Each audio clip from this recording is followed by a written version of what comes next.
Wacha nimkaribishe huyu prophetess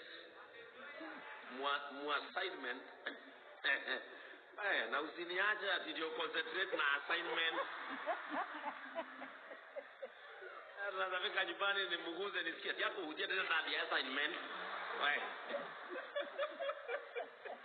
Nafika nyumbani utonyege yoko maje maundu ma hwaini horai.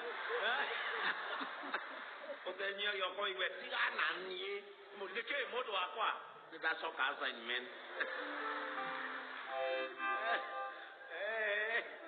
Uliumaga assignment na akakenani.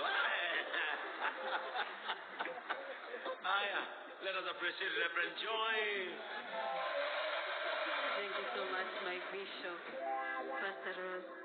Tumeshika yale yote ambayo umetufunza leo. And we can't wait for tomorrow. Sindio? Thank you so much, our pastor. Tunakupenda sana. At this time, I want to invite Pastor Shiko akujaombe chakula.